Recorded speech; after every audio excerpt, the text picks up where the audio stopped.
திருமறை நேரம் Bible Hour presented by the National Bible College. கிறிஸ்துவின் சபையார் உங்களை வாழ்த்துகிறார்கள். வாழ்த்துக்கள் திருமறை நேரம் நேயர்களே, இயேசு கிறிஸ்துவின் இனிய நாமத்திலே உங்கள் யாவரையும் அன்போடு கூட வரவேற்கிறோம். திருமறைக்கு திரும்புவோம், பேக் டு த பைபிள். இந்த வேதாகமத்தை ஆவலோட இப்பெல்லாம் நான் நிறைய பேர்கிட்ட தான் சொல்லிட்டே இருக்கிறேன், தினந்தோறும் வேதத்தை வாசிங்க.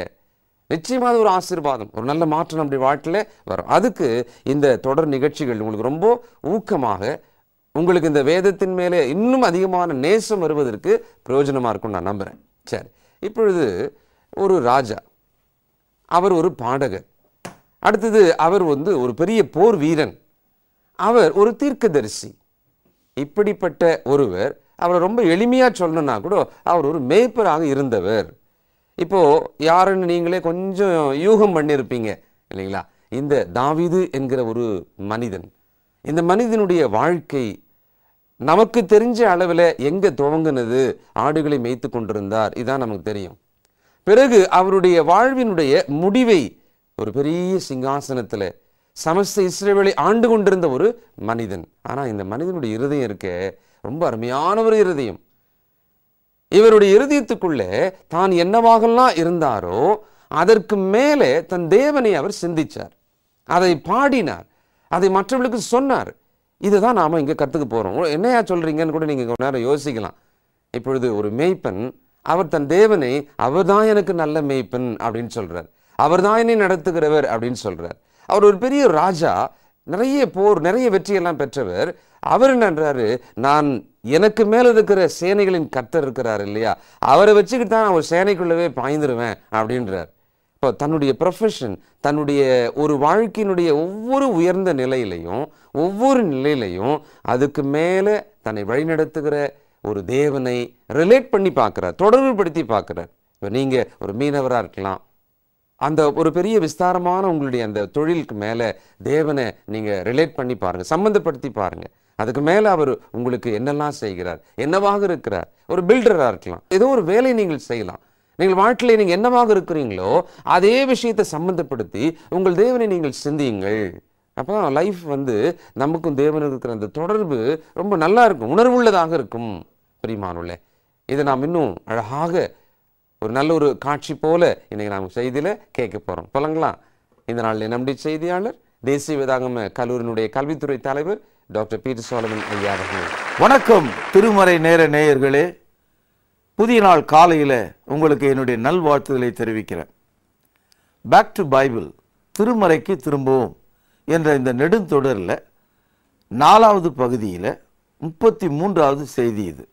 இந்த செய்தி என்னன்னு கேட்டிங்கன்னா, இந்த பைபிளை நம்ம நடுபாகமாக திறக்கும்போது முதலில் நாம் பார்க்குற அந்த புத்தகம் சங்கீத புத்தகம். இந்த சங்கீதத்தை ஏன் நடுவில் வச்சுருக்காங்கன்னா, நமக்கு பயன்பாட்டில் அது ரொம்ப அவசியன்றதுக்காக வச்சுருக்காங்க. இல்லைன்னு சொன்னால் ராஜாக்களின் காலத்தில் கொண்டு போய் இதை வைக்கணும், அதாவது தாவீது வாழ்ந்த காலத்தில் கொண்டு போய் இதை வைக்கணும்.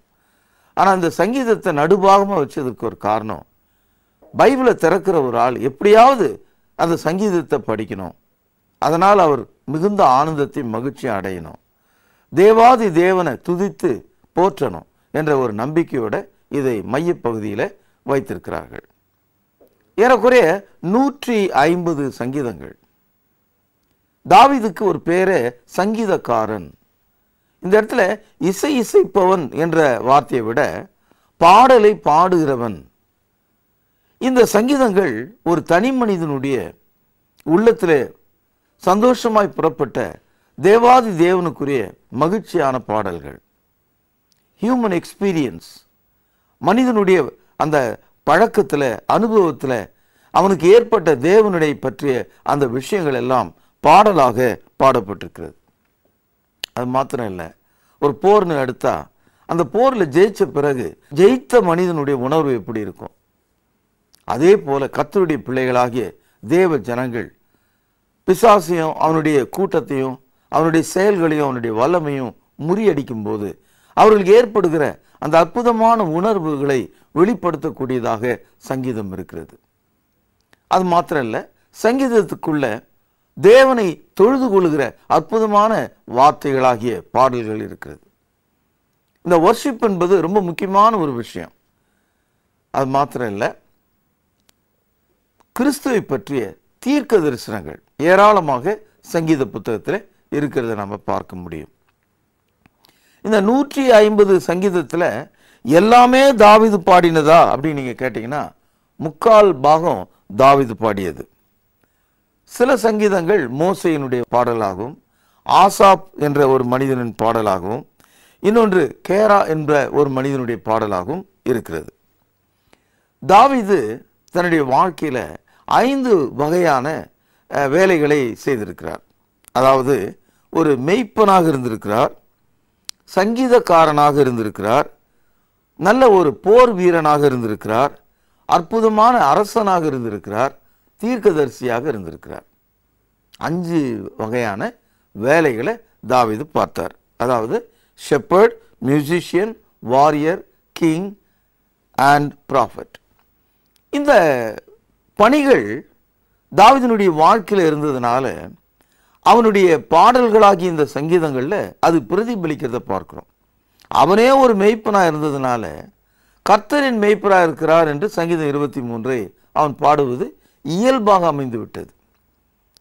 அதுபோல அவன் ஒரு சிறந்த சங்கீதக்காரனாக இருந்ததுனால கர்த்தரின் வெளிச்சம், நான் யாருக்கு அஞ்சுவேன், அவர் என்னுடைய சங்கீதமானார் என்று அவர் பாடலை பாடுகிறார். அவர் ஒரு சிறந்த போர் வீரராக இருந்ததுனால அவன் கர்த்தர் தனக்கு எப்பேற்பட்ட அடைக்கலமும் பலனும் ஆபத்து காலத்தில் அனுகூலமான துணையுமானவர் என்று பாடுகிறார். அவன் ஒரு சிறந்த ராஜாவாக இருந்ததுனால ராஜ கம்பீரத்தோட ராஜாவை முத்தம் செய்யுங்கள் என்று பாடுகிறார். அவன் ஒரு தீர்க்கதரிசியா இருந்ததுனால இயேசு கிறிஸ்துவை குறித்து அற்புதமான தீர்க்க தரிசனங்கள் ஏறக்குறைய இந்த 150 சங்கீதத்தில் 22 தீர்க்க தரிசனங்கள் இருக்கிறது. அந்த 22 தீர்க்க தரிசனங்களும் இயேசு கிறிஸ்துடைய வாழ்க்கையில அப்பட்டமாக நிறைவேறுகிறது. இயேசு கிறிஸ்துக்கு சற்றேறக்குறைய 1000 வருடத்தில் தாவீது வாழ்ந்திருக்கார். 1000 வருடத்தில் வாழ்ந்த அந்த தாவீதுக்கு இயேசு கிறிஸ்துவுக்கு இன்னும் நடக்க போகிறது என்பது எப்படி தெரியும்? அதான் தீர்க்க தரிசனம். இந்த பைபிளை நான் நம்புவதற்கு எத்தனையோ ஆதாரங்கள் இருக்கு. அதில் ஒன்று தீர்க்க தரிசனங்களின் நிறைவேற்றம், prophetical fulfilment. Prophecies are fulfilled. தீர்க்க தரிசனங்கள் நிறைவேறுகிறது. இப்போ இந்த காலத்தில் தீர்க்க தரிசனம் சொல்லிக்கிட்டே இருக்காங்க. அது ரொம்ப மலிஞ்சு போன ஒரு விஷயமா போச்சு. ஆனால் பைபிள் காலத்தில் எந்த ஒரு தீர்க்க தரிசனமும் சொல்லப்பட்டது நிறைவேறாமல் போனதே கிடையாது. அதுவும் எந்த தீர்க்க தரிசனமும் இயேசுவை முன்னிட்டு அவருடைய ராஜ்யத்தை முன்னிட்டு தான் தீர்க்க தரிசனங்கள் சொல்லப்பட்டது. இந்த 22 தீர்க்க தரிசனங்களையும் நீங்க எடுத்து பார்த்தீங்கன்னா ரொம்ப ஆச்சரியமா இருக்கும். உங்களுடைய கவனத்திற்காக சிலவற்றை நான் நினைவுபடுத்த விரும்புகிறேன். உதாரணமா 2வது அதிகாரம் சங்கீதம் 7ஆம் வசனத்தில் சொல்லப்பட்ட அந்த தீர்க்க தரிசனம் அப்படியே மத்தேயு 3வது அதிகாரம் 17வது வசனத்தில் நிறைவேறுகிறத நம்ம பார்க்கலாம். அதே போல சங்கீதம் 8வது அதிகாரம் 6வது வசனத்தில் சொல்லப்பட்ட அந்த தீர்க்க தரிசனம் எபிரேயர் 2ஆம் அதிகாரம் 8வது வசனத்தில் நிறைவேறுவதை நம்ம பார்க்கலாம். 16வது அதிகாரம் 10வது வசனத்தில் சொல்லப்பட்ட தீர்க்க தரிசனம் மார்க்கு 16வது அதிகாரம் 6-7 வசனங்களில் கிறிஸ்துனுடைய உயிர்த்தெழுதல்ல அது போதிக்கப்பட்டிருக்கிறத நம்ம பார்க்கலாம். சங்கீதம் 22:1 சொல்லப்பட்ட அந்த தீர்க்க தரிசனம் மத்தேயு 27:46 நிறைவேறினதை நம்ம பார்க்கலாம். இயேசு கிறிஸ்து சிலுவையில் என் தேவனே என் தேவனே ஏன் நீர் என்னை கைவிட்டீர் என்று முழங்குகிறார். அதே போல சங்கீதம் 22வது அதிகாரம் 7-8 வசனத்தில் சொல்லப்பட்ட அந்த தீர்க்க தரிசனம், அதாவது லூக்கா 23வது அதிகாரம் 35வது வசனத்தில் அவரை பரியாசம் செய்து அவரை கேலி செய்தார்கள் என்ற அந்த தீர்க்க தரிசனம் நிறைவேறுவதை நம்ம பார்க்கலாம். சங்கீதம் 22வது அதிகாரம் 16வது வசனம் அவருடைய கைகளில் கால்களில் ஆணிகளை அடித்ததை நம்ம பார்க்கலாம். அந்த தீர்க்க தரிசனம் யோவான் எழுதிய சுவிசேஷம் 20வது அதிகாரம் 25, 26, 27 வசனங்களை நம்ம பார்க்கலாம். சங்கீதம் 22:18 அவரை பற்றி சொல்ல தீர்க்க தரிசனம், அவருடைய உடையின் மீது சீட்டு போட்டார்கள். இந்த தீர்க்க தரிசனம் மத்தேயு 27:35 நிறைவேறுவதை நம்ம பார்க்கலாம். சங்கீதம் 34:20 சிலுவையிலே தொங்கிய இயேசுனுடைய கால் எலும்புகள் முறிக்கப்படவில்லை என்ற அந்த தீர்க்க தரிசனம் யோவான் எழுதிய சுவிசேஷம் 19:32 நிறைவேறுவதை நம்ம பார்க்கலாம். சங்கீதம் 35:19 அவர் மீது காரணம் இல்லாம ஜனங்கள் வெறுத்தாங்க அவரை. இந்த தீர்க்க தரிசனம் யோவான் எழுதிய சுவிசேஷம் 15:25 நிறைவேறுவதை நாம் பார்க்கலாம். சங்கீதம் 40:7-8 இயேசு கிறிஸ்து தேவனுடைய சித்தம் செய்யும்படி கீழ்ப்படிய வந்தார் என்ற அந்த தகவல் எபிரேயர் 10:7 நிறைவேறுவதை நாம் பார்க்கலாம். சங்கீதம் 41:9 இயேசுவை காட்டி கொடுத்த ஆளு அவரோடவே இருந்த ஒரு சிநேகிதன். இதை குறித்த ஒரு குறிப்பை லூக்கா 22:47 நிறைவேறுவதை நாம் பார்க்கலாம். அதே போல சங்கீதம் 45:6 அவருடைய சிங்காசனம் நித்தியமாக இருக்கிறது என்ற ஒரு கருத்து எபிரேயர் 1:8 நம்ம படிக்கலாம். சங்கீதம் 68:18 இயேசு கிறிஸ்து மரித்தோர்ந்து எழுந்து தேவனுடைய வலது பார்சத்திலே உட்கார்ந்தார் என்ற அந்த தீர்க்க தரிசனம் மத்தேயு 16:19 நிறைவேறுவதை நாம் பார்க்கலாம். சங்கீதம் 69:9 தேவனுடைய வீட்டை பற்றிய வைராக்கியம் அந்த தீர்க்க தரிசனம் யோவான் 2:17 நிறைவேறுவதை நம்ம பார்க்கலாம். சங்கீதம் 69:21 அவருக்கு கசப்பான காடியை சிலுவையிலே தொங்கும்போது கொடுத்தார்கள் இல்லையா, அந்த தீர்க்க தரிசனம் மத்தேயு 27:34 நிறைவேறுவதை நீங்க பார்க்கலாம். சங்கீதம் 109:4 இயேசு சிலுவையிலே இவர்களுக்கு மன்னியும் என்று சொன்னார். இதை லூக்கா 23:34 நிறைவேறுவதை நம்ம பார்க்கலாம். சங்கீதம் 109:8 இயேசுவை காட்டி கொடுத்தனுடைய இடம் வேறு ஒருவனுக்கு கிடைக்க வேண்டும் என்று சொல்லப்பட்ட அந்த தீர்க்க தரிசனம் அப்போஸ்தலர் நடபடிகள் 1:30 நிறைவேறுவதை நம்ம பார்க்கலாம். சங்கீதம் 110:1 இயேசு கிறிஸ்துக்கு முன்பாக சகல சத்துருக்களும் அவருடைய பாதபடியாக மாற வேண்டும் என்ற தீர்க்க தரிசனம் மத்தேயு 22:44 நம்ம பார்க்கலாம். சங்கீதம் 110:4 இயேசு கிறிஸ்து மெல்கிசேதேக்கின் முறைமையின்படியான ஆசாரியராக இருக்கிறார். எபிரேயர் 5:6 அது நிறைவேறுவதை நாம் பார்க்கலாம்.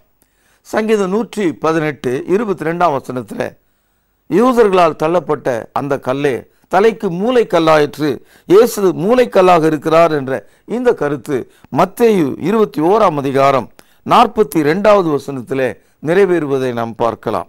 சங்கீதம் 118:26 இயேசு கிறிஸ்து எருசலேமுக்கு கர்த்தருடைய நாமத்தில் வருகிறார் என்ற தீர்க்க தரிசனம் மத்தேயு 21:9 நிறைவேறுவதை நம்ம பார்க்கலாம். நண்பர்களே, 22 தீர்க்க தரிசனங்கள் இயேசு கிறிஸ்துடைய வாழ்க்கையில 1000 வருடங்களுக்கு முன்பாக வாழ்ந்த தாவீது எப்படி சொல்லியிருக்க முடியும்? அதனால்தான் இந்த புத்தகத்தை தேவனுடைய வார்த்தை என்று நாம் சொல்கிறோம். பைபிளுடைய சிறப்பே தீர்க்க தரிசனங்கள். பிரியமானவர்களே, பைபிளில் எந்த ஒரு தீர்க்க தரிசனமும் அது ஒரு பேச்சாக இல்லாம அது தேவனுடைய வார்த்தையா இருக்கிறதுனால அது நிறைவேறுகிறதாக இருக்கிறது. கர்த்தர் சொன்னால் அது அப்படியே நடக்கும். அதனால தான் தேவனுடைய வார்த்தையை ஜீவன் உள்ளதாக இருக்கிறது, அது இருபுறமும் கருக்குள்ள ஒரு பட்டயத்தை போல் இருக்கிறது என்று நாம் படிக்கிறோம். அதாவது சங்கீதம் 119 ரொம்ப முக்கியமான ஒரு சங்கீத பகுதி. இதுல 176 வசனங்கள் இருக்கு. இந்த 176 வசனங்களையும் 22 பகுதியாக பிரித்திருக்கிறாங்க. ஏன் இந்த பகுதியை 22 பகுதியாக பிரிச்சிருக்காங்கன்னா, எபிரேய மொழியில மொத்த எழுத்துக்கள் 22. கிரேக்க மொழியில் 24, ஆங்கில மொழியில் 26, தமிழ் மொழியில் 12 மற்றும் 18. ஒரு மொழிக்கும் ஆல்பபெட் என்ற அந்த எழுத்துக்கள் இருக்கு இல்லையா, அந்த எழுத்துக்களை முதன்மையாக வைத்து இந்த 119வது சங்கீதம் பாடப்பட்டிருக்கு. அதாவது 176 வசனங்கள் 22 பகுதியாக பிரித்து இங்கே பேசப்பட்டிருக்கு. இந்த 119ஆம் சங்கீதத்தினுடைய முதல் வசனம் பாருங்கள். கர்த்தருடைய வேதத்தின்படி நடக்கிற உத்தம மார்க்கத்தார் பாக்கியவான்கள். அதே போல 9ஆம் வசனம் பாருங்கள். வாலிபன் தன் வழியை எதினால் சுத்தம் பண்ணுவான், உமது வசனத்தின்படி தன்னை காத்து கொள்வதனால் தானே. 17ஆம் வசனம் பாருங்கள். உமது அடியானுக்கு அனுகூலமாயிரும், அப்பொழுது நான் பிழைத்து உமது வசனத்தை கை கொள்ளுவேன். பிரியமானவர்களே, தேவனுடைய வசனம் நம்முடைய இருதயத்தில் இருக்கும்போது அவருக்கு விரோதமாய் பாவம் செய்யாதபடிக்கு அந்த வசனம் நம்முடைய இருதயத்தில் வாழும். ஆகவே தான் வசனத்தை அறிந்து கொள்வதற்கு உம்முடைய வேதத்துள்ள அதிசயங்களை நான் பார்க்கும்படிக்கு என் கண்களை திறந்தருளும் என்று பாடுகிறான். சங்கீதம் 119:25. என் ஆத்துமா மண்ணோடு ஒட்டி கொண்டிருக்கிறது, உமது வசனத்தின்படி என்னை உயிர்ப்பியும். 33ஆம் வசனம். கர்த்தாவே, உமது பிரமாணங்களின் வழி எனக்கு போதியும், முடிவு பரியந்தமும் நான் அதை காத்துக்கொள்வேன். 41ஆம் வசனம். கர்த்தாவே, உம்முடைய வாக்கின்படி உமது தயவும் உமது ரட்சிப்பும் எனக்கு வருவதாக. 49ஆம் வசனம். நீர் என்னை நம்ப பண்ணின வசனத்தை உமது அடியானுக்காக நினைத்தருளும். எவ்வளவு அற்புதமா இருக்கு பாருங்க. 57ஆவது வசனம். கர்த்தாவே, நீரே என் பங்கு, நான் உமது வசனங்களை கைக்கொள்வேன் என்றேன். 65ஆவது வசனம். கர்த்தாவே, உமது வசனத்தின்படி உமது அடியேனை நன்றாய் நடத்தினீர். 71ஆவது வசனம். நான் உபத்திரப்பட்டது எனக்கு நல்லது, அதனால் உமது பிரமாணங்களை கற்றுக்கொள்கிறேன். 73ஆம் வசனம். உம்முடைய கரங்கள் என்னை உருவாக்கிற்று, உம்முடைய கற்பனைகளை கற்றுக்கொள்ள என்னை உணர்வுள்ளவர்களாக்கும். 81ஆம் வசனம். உம்முடைய ரட்சிப்புக்கு என் ஆத்துமா தவிக்கிறது, உம்முடைய வசனத்துக்கு காத்திருக்கிறேன். 89ஆம் வசனம். கர்த்தாவே, உமது வசனம் என்றென்றைக்கும் வானங்களில் நிலைத்திருக்கிறது. 97ஆவது வசனம். உமது வேதத்தில் நான் எவ்வளவு பிரியமா இருக்கிறேன், நாள் முழுவதும் அது என் தியானம். 105ஆவது வசனம். உம்முடைய வசனம் என் கால்களுக்கு தீபமும் என் பாதைக்கு வெளிச்சமா இருக்கிறது. 113ஆவது வசனம். வீண் சிந்தனைகளை நான் வெறுத்து உமது வேதத்தில் பிரியப்படுகிறேன். 121. நியாயமும் நீதியும் செய்கிறேன், என்னை ஒடுக்கிறவர்களுக்கு என்னை ஒப்புக்கொடாதேயும். 129. உம்முடைய சாட்சிகள் அதிசயமானவைகள், ஆகையால் என் ஆத்துமா அவைகளை கைக்கொள்ளும். 137ஆவது வசனம். கர்த்தாவே, நீர் நீதிபரர், உமது நியாய தீர்ப்புகள் செம்மையானவைகள். 136ஆவது வசனம். உம்முடைய வேதத்தை மனுஷர் காத்து நடவாதபடியினால் என் கண்களிலிருந்து நீர் தாரைகள் ஓடுகிறது. 145ஆவது வசனம். முடியிறுதியத்தோடும் கூப்பிட்டேன், கர்த்தாவே, என் ஜெபத்தை கேளும், உம்முடைய பிரமாணங்களை கைக்கொள்ளுவேன். 153ஆவது வசனம். என் உபத்திரவத்தையும் பார்த்து என்னை விடுவியும், உமது வேதத்தை மறவேன். 161ஆவது வசனம். பிரபுக்கள் காரணமில்லாமல் என்னை துன்பப்படுத்தினார்கள், ஆனாலும் என் இருதயம் உமது வசனத்திற்கே பயப்படுகிறது. 169ஆவது வசனம். கர்த்தாவே, என் கூப்பிடுதல் உமது சன்னதியில் வருவதாக, உமது வசனத்தின்படியே என்னை உணர்வுள்ளவராக மாற்றும். நண்பர்களே, 176 வசனங்கள் நிறைந்த 119வது சங்கீதத்தினுடைய ஒவ்வொரு மேலடுக்கு வசனங்கள், அதாவது 22 பாகமாக பிரிக்கப்பட்டிருக்கிற ஒவ்வொரு பகுதியினுடைய முதல் வசனங்களை தான் நாம் இப்போ வாசித்தோம்.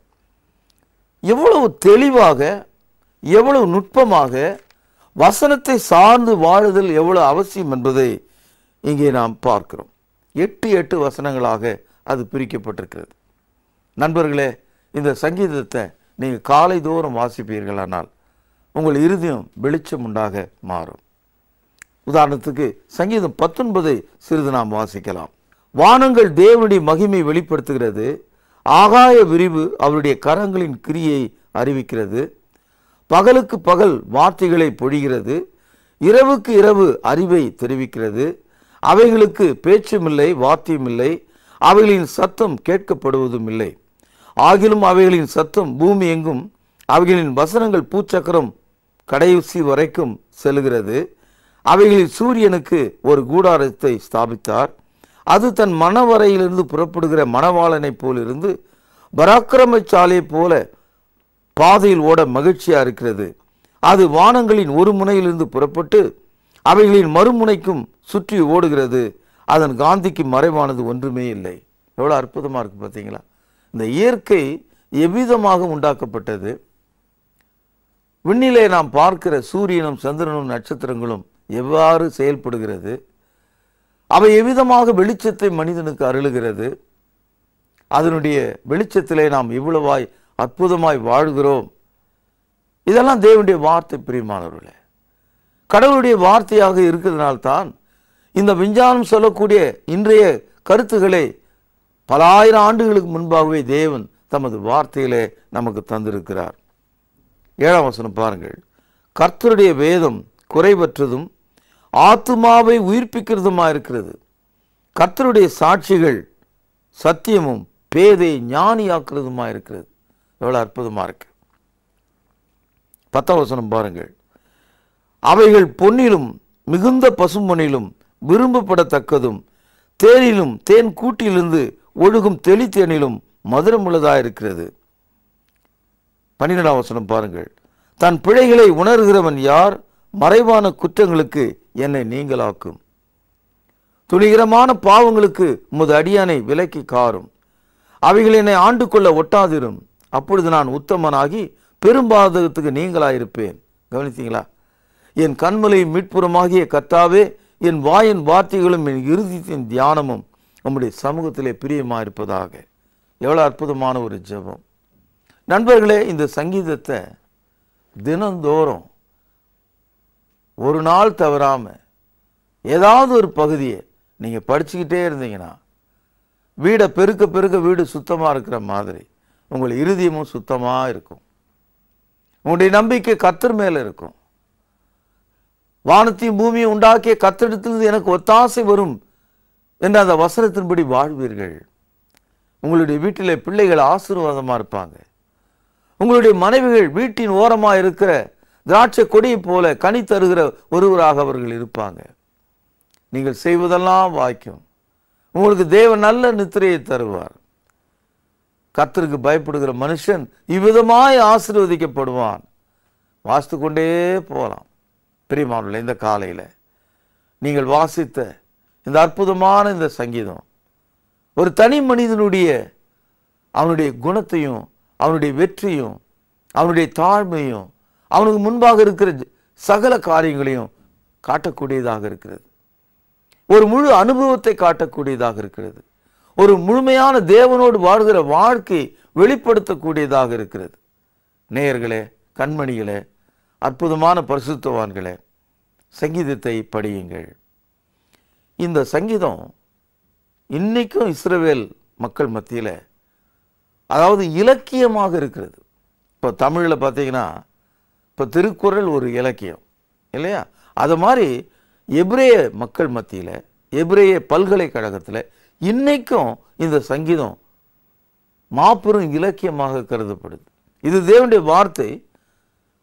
அந்த வார்த்தை எபிரேய மொழியில் நீங்கள் படிச்சீங்கன்னா அதில் இருக்கிற அழகு அவ்வளோ அற்புதமாக இருக்கும். இந்த சங்கீதம் புதிய ஏற்பாட்டில் ஏற்றுக்கொள்ளப்பட்டிருக்கிறதா அப்படின்னு நீங்கள் ஒரு கேள்வி கேட்டிங்கன்னா, பேதுரு அப்போஸ்தலன் முதல் சுவிசேஷ பிரசங்கத்தை எருசலேமில் செய்த போது அவன் பயன்படுத்தின முதல் உதாரணம் அப்போஸ்தலர் நடபடிகள் 2ஆவது அதிகாரம் 24வது வசனத்திலிருந்து 31வது வசனம் வரைக்கும் தாவீது பாடிய அந்த சங்கீதம் எடுத்து அவன் காண்பிக்கிறத நீங்கள் பார்க்கலாம். உதாரணமாக சங்கீதம் 16, சங்கீதம் 110, சங்கீதம் 118 தீர்க்க தரிசனங்கள் நிறைவேறினதாக இங்கே பார்க்கிறோம்.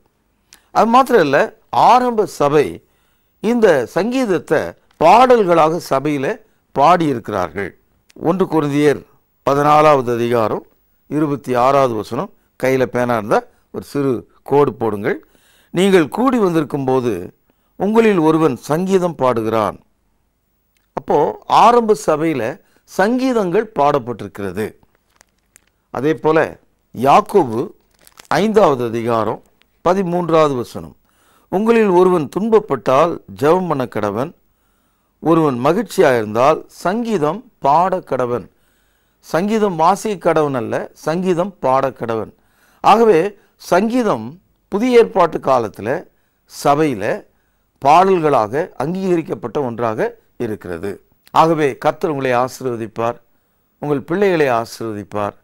நீங்கள் சுகமாக இருக்கும்படியாக இந்த சங்கீதம் முழுவதையும் உங்களுக்கு என்று நான் ஒப்பு கொடுத்து அற்புதமான இந்த நாளில் நீங்கள் எல்லா காரியங்களிலும் ஆசீர்வாதமாக இருக்கும்படி உங்களை வாழ்த்தி இந்த செய்தியை நான் நிறைவு பண்ணுகிறேன். நாம் ஜெபம் பண்ணுவோம். மகா பரிசுத்த நிறைந்த எங்கள் அன்பான தகப்பனே, சங்கீதம் 1 150வது சங்கீதம் வரை நாங்கள் வாசிக்கும் போது நீர் எங்களை ஆயத்தப்படுத்துகிறீர், எங்களை உணர்வு உள்ளவர்களாக மாற்றுகிறீர். உமது வார்த்தை எங்கள் இருதயங்களில் தங்க செய்து பாவத்திலிருந்து ஜெயிக்க எங்களுக்கு உதவி செய்கிறீர். உமது வசனத்தினால் விசுவாசம் அடையவும் தைரியம் அடையவும் வெற்றி கொள்ளவும் செய்கிறீர். வாழவிக்கிறீர் தகப்பனே, அதற்காக உம்மை துதிக்கிறேன். இயேசுவின் நாமத்திலே ஜெபத்தை கேட்டருளும் ஜீவனுள்ள எங்கள் நல்ல பிதாவே, ஆமென். திருமறை நேர நேயர்கள் அனைவருக்கும் ஆண்டவர் இயேசு கிறிஸ்துவின் இனிய நாமத்திலே வாழ்த்துக்கள். வேதாமத்திலேயே அதிக பக்கங்கள் அல்லது அதிகாரங்கள் கொண்ட ஒரு புத்தகம் சங்கீத புத்தகம். 150 சங்கீதங்கள் அடங்கிய அருமையான புத்தகத்தின் சுருக்கத்தை இந்த நாளிலே நீங்கள் கேட்டீர்கள். இந்த திருமறைக்கு திரும்புவோம் என்ற தொடர் முழு வேதாகமத்தில் உள்ள ஒவ்வொரு புத்தகத்தினுடைய சாரத்தை முழுமையாக நாம் படிக்க முடியாவிட்டாலும் அதனுடைய சாரம், அதனுடைய அமைப்பு, அதனுடைய பின்னணி இவைகளை படிப்பதற்கு உதவியாக இருக்கிறது. இந்த தொடரை நீங்கள் புத்தகமாக எழுதி கொண்டு வருவீர்களானால் உங்களுக்கும் பின்வரும் சந்ததிக்கும் பிரயோஜனமாக இருக்கும். பிரியமானவர்களே, சங்கீதம் சிறியோர் முதல் பெரியோர் வரை எல்லாராலும் விரும்பப்படுகிற ஒன்று. தாவீது துக்கமாக இருக்கும் பொழுதும் பாடல் பாடினார், மகிழ்ச்சியாக இருக்கும் போதும் பாடல் பாடினார். எப்படி தேவன் தன்னை வழிநடத்தினார் என்பதை பாடலாக பாடியிருக்கிறார். ஆகவே நாமும் கூட எல்லா சூழ்நிலைகளிலும் எப்படி அப்போஸ்தலனாகிய பவுலும் சீலாவும் சிறைச்சாலையில் இருந்து கூட துதித்து பாடினார்களே, அதுபோல எல்லா சூழ்நிலைகளிலும் மனரம்யமாக இருக்க கற்றுக்கொள்ள வேண்டும். தேவனை துதிக்க கற்றுக்கொள்ள வேண்டும். தேவனிடத்திலிருந்து நன்மை பெறும்பொழுது நாம் தேவனை துதிக்க வேண்டும். சோதனை வரும்பொழுதும் தேவனை துதிக்க வேண்டும். இப்படிப்பட்ட பாடத்தை தான் இந்த சங்கீத புத்தகத்தின் மூலமாக நாம் கற்றுக்கொள்கிறோம். இன்று நீங்கள் கேட்ட செய்தியிலிருந்து உங்களுக்கான பரிசு கேள்வி மிக எளிமையான ஒரு கேள்வி. 119ஆம் சங்கீதத்தில் மொத்தம் எத்தனை வசனங்கள் உண்டு? சரியான பதிலுக்கு நல்ல பரிசு நிச்சயம் உண்டு. கேள்வி எழுதி கொள்ளுங்கள். 119வது சங்கீதத்தில் எத்தனை வசனங்கள் உண்டு? எழுதி கொண்டீர்களா? சீக்கிரமாய் பதில் எழுதுங்கள். முழுமையான முகவரி, பின்கோடு, செல்போன் அல்லது தொலைபேசி எண்களோடு எழுதுவோம். எங்களிடத்தில் உள்ள புத்தகங்களை வாங்கி படியுங்கள். சபைக்கு தேவையான கர்த்தருடைய பந்தி பாத்திரங்கள், காணிக்கை பைகள், பிரசங்க பீடங்கள் தேவைப்படுமானால் தொடர்பு கொள்ளுங்கள். தேவ கிருபையும் சமாதானமும் இந்த நாள் முழுவதும் உங்கள் அனைவரோடும் கூட இருப்பதாக. தொடர்பு கொள்ள வேண்டிய முகவரி: திருமறை நேரம், 58 சர்ச் தெரு, குமரன் நகர், சென்னை 6,82,000. தொலைபேசி எண் 044255008882. செல்போன் 9385500882.